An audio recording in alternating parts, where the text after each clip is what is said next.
Hi, this is a video of my driveway container garden. Hope you enjoy it. It's a collection of a little over 30 self-watering containers, and doesn't take up a lot of space, but grows a good little bit of food. Let me show you some of the details. What we have here is some squash. I have them caged in because I expect them to try and take over, and I don't want that to happen. These are my favorite self-watering buckets. They're 6-gallon. I trim the inside of the lid off, and I put it in the bottom about 4 or 5 inches up, some supports under it. And that becomes the reservoir. I actually have an inch of PVC dropping down into the reservoir for easy filling. It gives me 5 gallons of dirt, a gallon of water. It works pretty slick. So here we have potatoes. They started out about 6 inches off the ground. They've grown all the way up to this point. I expect them to reach over 4 feet tall. Here we have Brussel sprouts, and they're starting to grow up nice and tall. Behind them you see some tomatoes with some snap peas.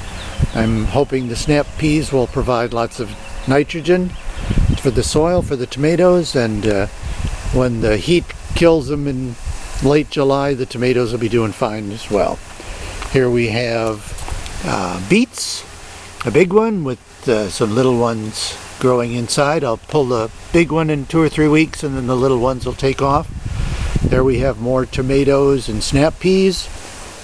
Here we have cauliflower. There we have tomatoes and snap peas. This is Amaranth. It's going to grow 8 to 10 feet tall. Really takes off later. This is one started the same day, much punier. Behind it I have a couple buckets of wheat, hard red spring wheat, and no, I'm sorry, winter wheat. No, spring wheat, and planted about 25 seeds per bucket. One to see what that would do in a bucket. Here we have cauliflower again. There's just some snap peas. Again, they're going to grow awful tall. Here we have cucumbers, 2 different kinds. I like them in a cage. And here we have another big batch of potatoes. That's going to be great. You can see they're almost 4 feet tall already. This is another Brussels sprouts. It's not growing tall, it's just staying squat. Maybe someone can tell me why that is. Here's some cukes again. Behind it I have some green beans. These are just regular garden beans. I've caged them, and I expect them to grow awful tall. Here's some more tomatoes.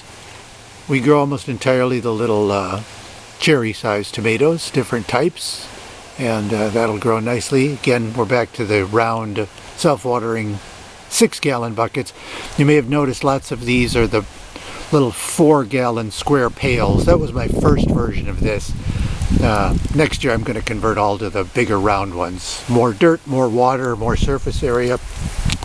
You see I've also put a lot of that garden cloth to keep down the weeds. This is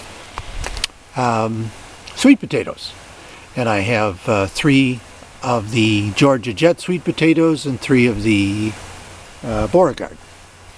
This is a fresh batch of beets just starting. This is peas with tomatoes. More of the sweet potatoes.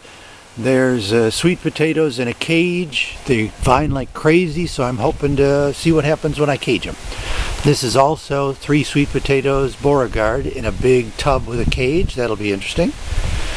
This is more cherry tomatoes. This is supposed to be a shorty called Power Pops. That'll be interesting. They've started to bloom nicely. I expect tomatoes in the next month.